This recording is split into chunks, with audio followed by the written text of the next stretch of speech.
summertime in London for the season finale of season 17. Are you ready for this? Welcome back to Brave Ideas, where we chat with the leaders in commercial real estate to answer all questions, space as a service, and help office real estate reposition to meet the evolving demand from the future of work. If you're an investor, fund manager, developer, landlord, operator, property manager, agent, or broker, hit that subscribe button. And if you prefer to watch this episode or join our newsletter, head over to braveideas.media. I'm your host, Caleb Parker, and today I'm inside the new podcast studio right here for Juntos House. My guest for this episode, this final episode of season 17, is Mark Gregson, co-founder of Juntos, a new co-working and flex brand launched in partnership with his co-founder and my friend James Hennessy. In this episode, we're going to take you through their first location in Holborn, a 28,892 square foot building that was formerly operated by WeWork. And what makes this one especially interesting is that before Juntos had even officially opened its doors, they were already set to launch around 85% occupied. Mark brings a sharp entrepreneurial perspective to this conversation. Juntos isn't planning to go out and copy and paste the same product across 10 more London sites. Their strategy is more opportunistic, more demand-led, and in Mark's words, more agile. They're looking at London, Amsterdam, New York, coffee shops, play cafes, family-friendly workplaces, and different formats that respond to where the customer demand actually is. In this episode, we talk about what it takes to launch a new flex brand in a market that has become more competitive, London, more sophisticated, London, and less forgiving, London. Mark shares why they took a 12-year lease with no breaks on its first building, why they're open to hybrid and profit-sharing structures, and why they are less enthusiastic about traditional management agreements. We also get into the commercial logic behind taking over existing fitted workspace. For Juntos House, inheriting high-quality infrastructure meant they could launch with a much lower CapEx requirement than a full fit-out from Shell and Core, which created a faster path to market, a shorter payback cycle, and a lower risk investment case for their shareholders. And Mark goes deep on how community and revenue quality connect. He makes the case that community is not about average pizza and warm beer and kitchen. It's about understanding people, designing around their non-negotiables, and creating an environment where members feel happy, productive, and less likely to leave. And because this is the final episode of season 18, it feels like the right conversation to close on. Across this season, we've looked at what makes flex work commercially, operationally, and experientially.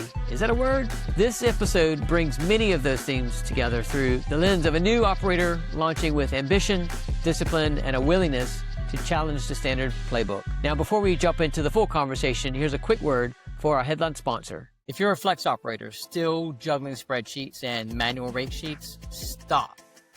You don't need to be a wizard to outsmart the big guys. You just need FlexSpace AI. It's your AI-powered revenue team that never sleeps, optimizing prices, automating marketing, and filling your space while you focus on your members. No burnout, no guesswork, no what-if tabs at 2 a.m. With FlexSpace AI, your building works as smart as you do. Now head over to flexspace.ai/brave and start growing your revenue today. Now, without further ado, I'm going to go change before heading outside the building to record this episode.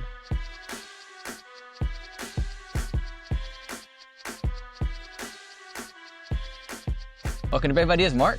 Good to see you. Good to be here at Juntos House, your first location, new brand, new partnership with James Hennessy. Tell me about this. Exciting times. Yeah, Juntos is a brand itself. Well, let me explain where Juntos comes from. James got married in Ibiza in September. And to be honest with you, Juntos means together in Spanish. So being a co-working company kind of felt quite relevant. And I think for it was Chloe, James's wife, who came up with the suggestion for the name. I had nothing better from a marketing perspective. So we ran with Juntos. But yeah, here we go. That was our first site, 92 square feet. We officially open our doors next week. Pleased to say we've got 4 out of the 5 open plan floors gone already and a contract out on the 5th. So we'll open 85% occupied. I love this. I watched those Instagram videos of the wedding. You had Ed Crabtree there from Technology Within in Spain at the wedding, and to have this brand be named after that, what an amazing concept. It's been an exciting year. It's been a great year. And for you guys to open 85%, that is a testament to the demand for flex, I think. And you've got some big names that have taken space here. Yeah, we do. We've got Travelex and Hootsuite are both taking a floor each. So they're taking about 4,500, 5,000 square feet each on an open plan basis. That's fantastic. And the product mix here, we'll get into in a moment. But I just want to say, I love exposed brick. So this is an amazing building. Yeah, it was built in 1798. So there's plenty of history behind the building. So it's great. Well, let's go inside and have a proper chat and dive into the rest of this. Sounds great. Mark, this is fantastic. I love walking into a new space and the smell of it. And, even, when the boxes are still being, unwrapped and stuff, it's a great activity because, things are about to happen. Things are already happening. You talked about these big companies that are taking over here. What I'm curious about is you've got a fully contained building. You've already got 85% taken up with customers. You're going to have this lower ground area we're in now. This beautiful stairs up to the ground floor, open for like amenity space and all the fun stuff is what James says, and co-working. Is that going to be your typical mix going forward in other buildings? I don't think there's necessarily going to be a typical mix because I think in terms of the business model, we're going to try and stay as opportunistic as possible. So there may be some kind of smaller sites, maybe kind of geared towards like a managed model. So less of the service, if you like. We've kind of explored the possibility of making it work a little bit more family friendly. So we're actually like looking into branching out and launching Juntos as a coffee shop brand. And also looking into play cafes as well. So the idea that sort of working parents are going to be catered for as well. And I think, for me personally, I think that's kind of quite an important mission because I think you find some of those working parents who lose that 3 hours at the end of the day because of the school run, to have an environment where, potentially like their children are safe, they can play, their parents are present, but they don't have to lose that 3 to 6, period at work. And would that be, when you say coffee, is that going to be on the ground floor retail level of your buildings, or is that going to be a separate standalone? It's a separate standalone business. I think in terms of the F&B functions that I've seen kind of done within co-working spaces, I don't think there's many that I've seen that kind of particularly done well. And I think, and I don't know if that's kind of an issue with a lack of experience in the industry. So the idea for us, we would have Juntos as a kind of a coffee shop as a brand in a neighbouring building, perhaps. So there's somewhere kind of close to the site. So the idea being we might have 5 or 6 London sites, but the portfolio is quite diverse. So 2 may be fully serviced, this kind of type of space. 2 might be managed. 1 might be kind of geared around a more sort of family-based members club, if you like, and there might be sort of a sister kind of coffee shop brand. So there's kind of real diversification across the portfolio. But it's very much like an opportunity spaces. Very interesting vision for the brand and the extension of the brand. What I'm curious about in that, and I love it, by the way, when we start things, we're always told to focus before we start building out towards the vision. Do you see those standalone and different pieces of the brand happening now, or do you see that happening, a few years down the road? I kind of sort of see them happening now. In the next 6 to 12 months. You're already looking at opportunities for We've been looking at retail units in the UK, retail units in London, close to the site here, as much as we're off to New York next week to obviously look at sites over there. James last week was in Amsterdam looking for sites to acquire over there. So in terms of the business model, it's very much kind of here and now. And we talk about real estate kind of being really slow to pivot. So I think the thing for us is remaining like sort of super, super agile, because you find there's a lot of lazy scale, isn't there, in our industry. They do the same thing. They think they're on a winning formula. It might have worked in one building now. So they just go, well, let's just go and do that 10 more times in similar high demand locations in London. And it may be that 5 or 6 of the 10 don't necessarily perform because, the market's changed, the market's evolved, or people's expectations have evolved. So I think we're just kind of keen to make sure that we remain sort of quite small and agile. And rather than just kind of growing in London, which is what people tend to do, so, well, we've opened the first one in London, it's been a success kind of commercially. That's our roadmap. Let's just kind of roll out another 10 London sites, is to chase down the demand wherever that is. So if the demand is coming from working parents, we will go after that demand. If the demand is in New York for serviced, I gather a lot of sites closed down post-COVID. So there's a lot of opportunity in New York at the moment, and Amsterdam perhaps similarly. We will go and chase that demand. Well, that then brings me to my next question, the structuring of these deals, because we've seen pre-COVID, the lease arbitrage model was ubiquitous. There were a few managed agreement operators out there. Post-COVID, we've seen a lot of operators get on the management agreement model, and now there's this hybrid solution in between. What are you guys deploying across your portfolio? We'd be open to the to some kind of hybrid sort of profit share lease type model. What is this location? A straight 12-year lease, no breaks. 12 years, no breaks. 12 years, no breaks. Yeah, we're absolutely, we were sure that it's an ex-WeWork site. Market demand had been validated. And, we like the location. We were comfortable with the size. James and I have experience in Holborn as well, which kind of helped. So I think kind of moving forward, we'll either be looking at either leasehold properties or profit share leases. With a guaranteed base rent. We're perhaps quite anti-management agreements. So I want to pick up on your comment about taking over a former WeWork space, as this is. We recently did an event in London, had a de-risk flex, and we talked about landlords coming in to a situation, going into a situation with an operator to future-proof in case there is a divorce in the future, so that another operator can come in and take it over. Then we had another panel where operators came in and took over former spaces. So my question to you is, as an operator coming in and taking over a former WeWork space, how do you come in and establish a brand in a space that was formerly one of the largest brands in our industry? Yeah. How do you change it so it's your brand? Do you know, I think, first of all, I don't think it's necessarily a location that was sort of synonymous with WeWork. They've kind of 2 or 3 other locations in the area, like Aviation House, and they were sort of 3-4 times as big as this. So I think if you think about WeWork Holborn, you wouldn't necessarily thought of this as location. In fact, the way the floor plates were split up here, it was kind of quite private in that you almost could have had, I believe, sort of 5 or 6 sole occupied tenants on each floor. So there's only 5 or 6 tenants in the building. So therefore, it wasn't built around what you'd normally expect a WeWork to be built around, i.e. kind of, more the kind of, the communal areas, the amenity, the communal facilities. Because this was really, it was almost run as if it was a managed space, so it could have theoretically been unstaffed. Okay. So it was easier to debrand and rebrand. It was very neutral when we kind of took it over. Okay. We'd always set our colour palette. So in terms of the look and feel, and in terms of the types of facilities that we wanted to offer, we were quite clear on that from the start. What we didn't want to do is invite the broker and agent community around and then kind of walk into reception and go, it's just WeWork. It's just WeWork with a different name above the door. So it was important that we put our stamp on it. I think we've kind of softened the building slightly. We have gifted away the football table and the table tennis table and all that sort of stuff.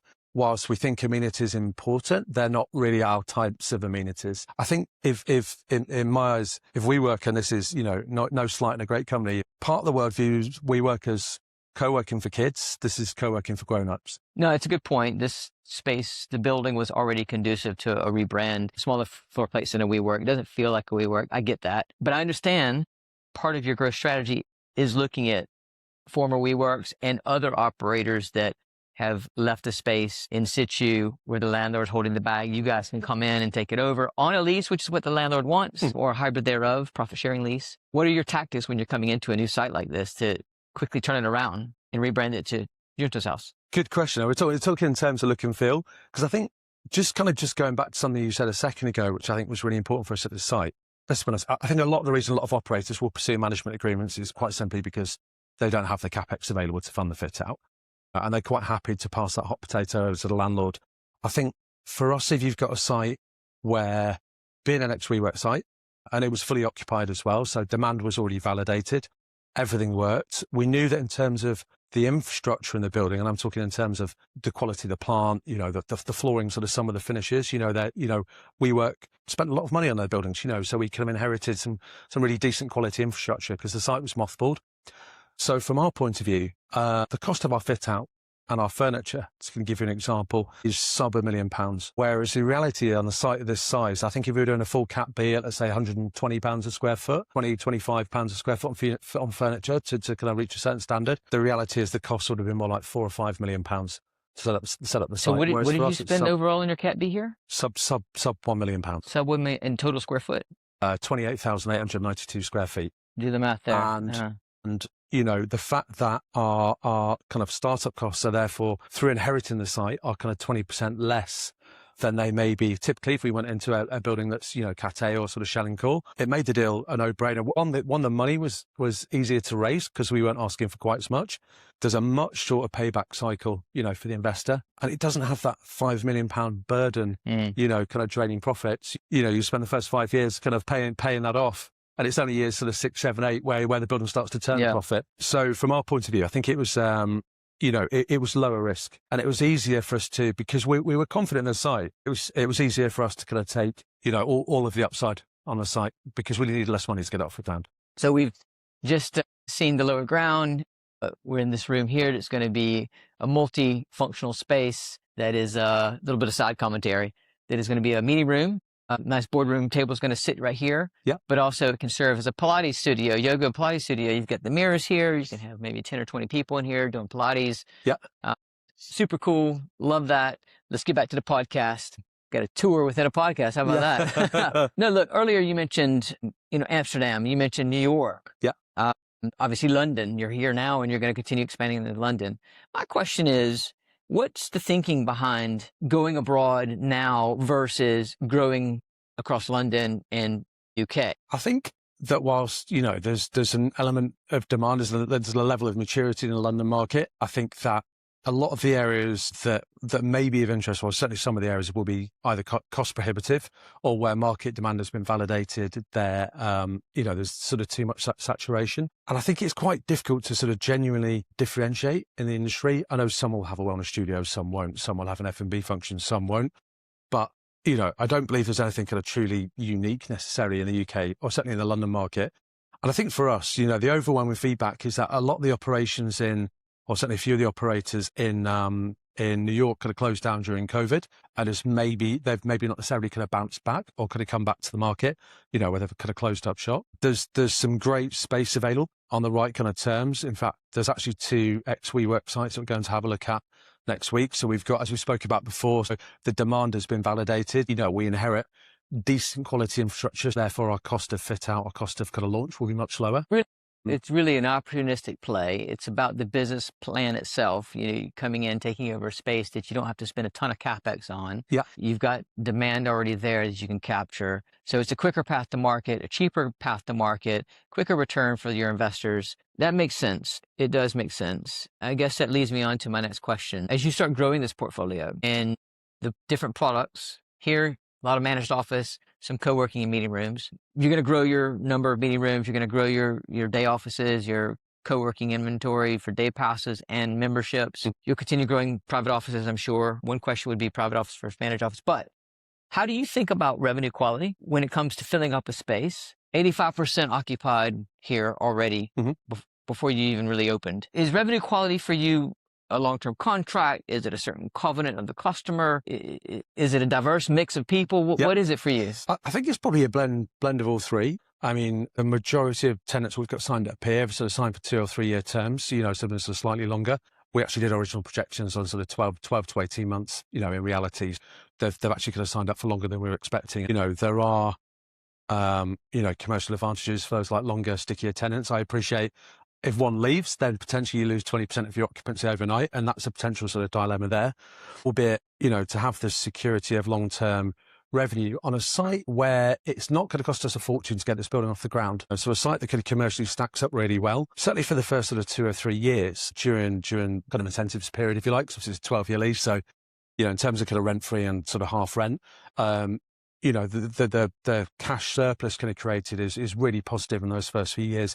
I mean, it's comfortable when the building reaches maturity somewhere out the incentives period, but certainly the site's quite a lot of cash surplus at the beginning, mainly again because our investment case was so low and the incentives were strong, and obviously we've kind of gone down the lease, and also because we've had an accelerated fill rate, which has helped. That for this particular building, we've tended to kind of value that long-term stability of kind of committed cash, because during this period, this is where we're going to push on with our growth. So where our cost base is relatively low because of the rent free, etc., and our interest payments, if you like, to our investors are kind of relatively low, it just kind of gives us more cash at hand to kind of go and do sort of more stuff in a short period of time. So you're going to take the cash that you make off of this one to finance your growth in the other locations. That's right. And if I can unpack that for a moment. Yeah, it's not entirely true, I would say. We are lucky in that we're backed by Border Capital and Foresight Construction to have 2 really strong investors behind us. They're already happy with the returns that they're kind of seeing on this building, and they've got a lot of deployable capital in the UK and Europe and the US. So they've already said that funds are available, really for anything that we want to do.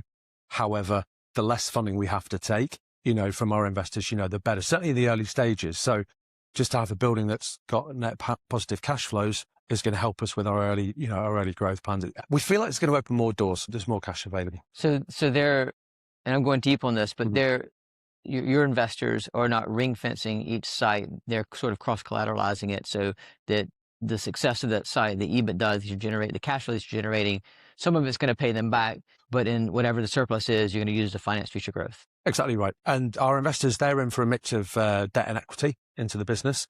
They were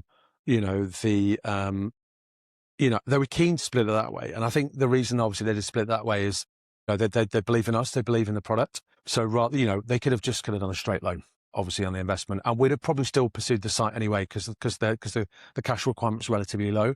But to have an investor who is backing the business, who's involved in the business, who's based in the UK, actually at one of our other sites over at 27 Furnival Street, who believes in the industry and our market and wants to push the growth of the above, is great from our point of view. Have you had conversations with those investors about this cost of capital? If they're mixing in debt and equity, presumably, everybody moved to debt. Everybody that was in equity moved to debt in the recent years, but the cost of debt is almost the same price as equity today. Have you had discussions about, certainly if interest rates come down, are you guys going to see your cost of capital come down? Have you had that discussion with them? Yeah, we've had that discussion, and they've been great. They've been kind of fairly open about it. We've got a quarterly board meeting next week, and that will be, one of the things on the agenda. I think from their point of view as well, they've now seen, in terms of the contracts we've signed, the commitments that have been made, that they're seeing this accelerated fill rate. They can kind of see that they'll get payback quicker. And of also the covenant strength of the Travel X's, the Hootsuites, the types of clients that have signed up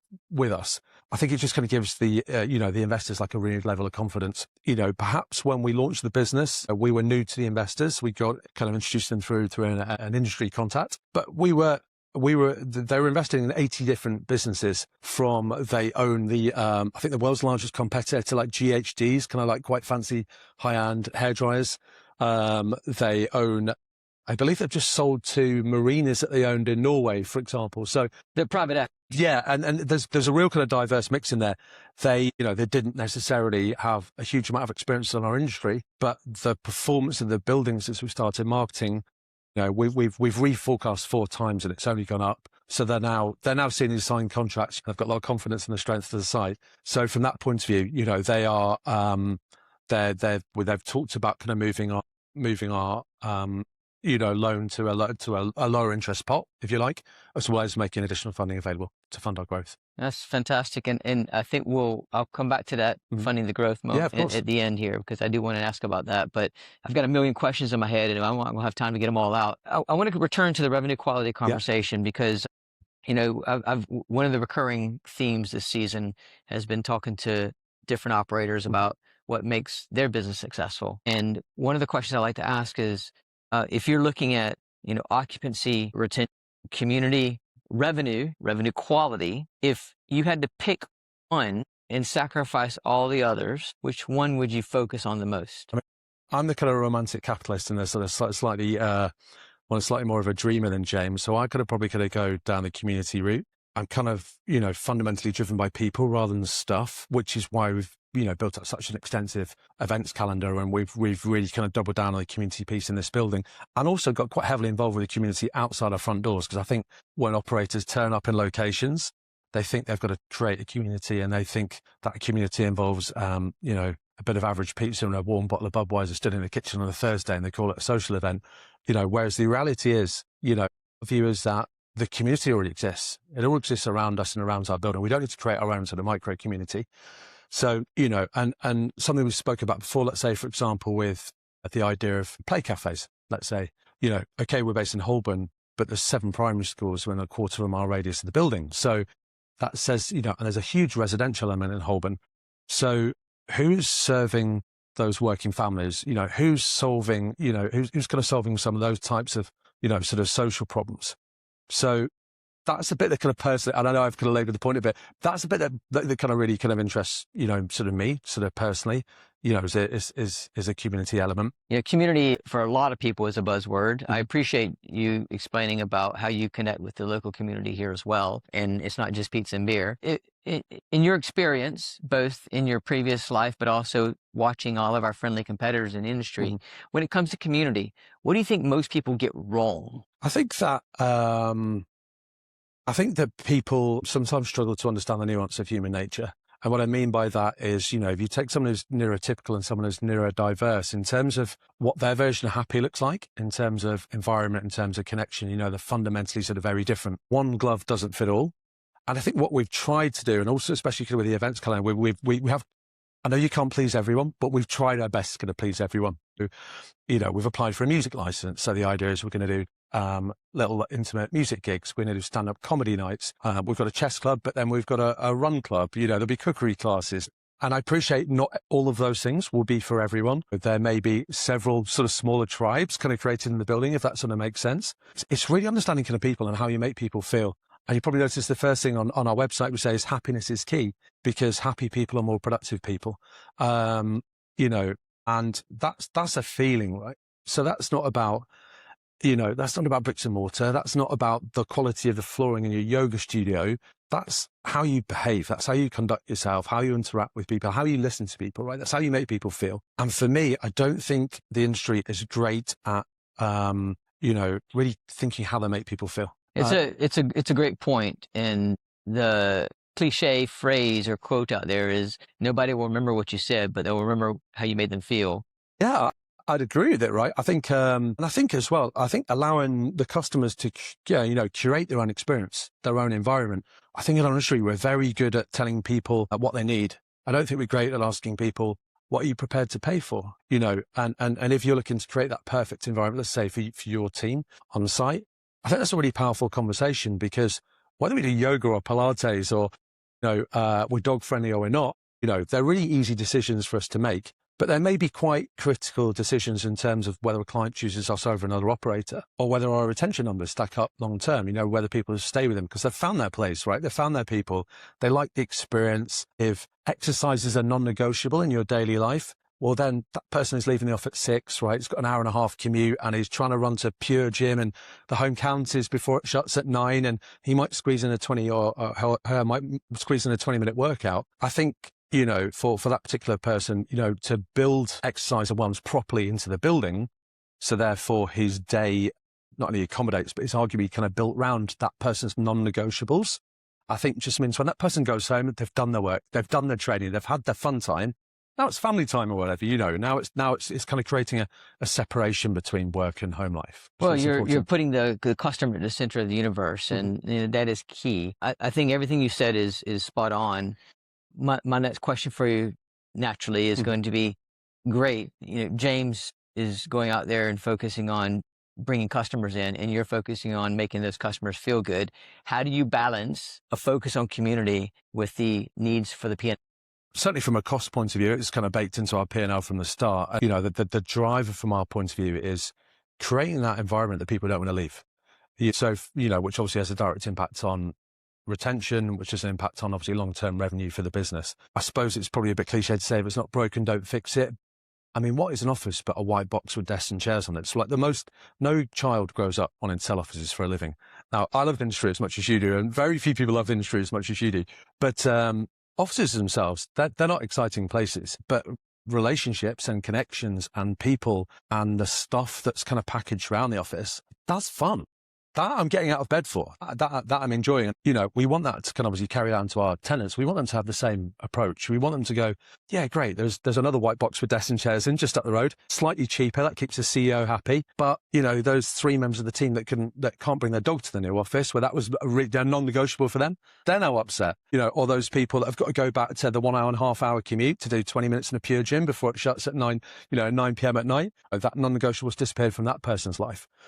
So I think kind of sometimes the most progressive organisations, certainly some of the tenants we've got, tend to be run a bit more bottom up, power to the people and all that. And I think I kind of wrote an article which is the end of Hippo hegemony, which I don't know if you've heard. So Hippo is the highest income person's preferred option.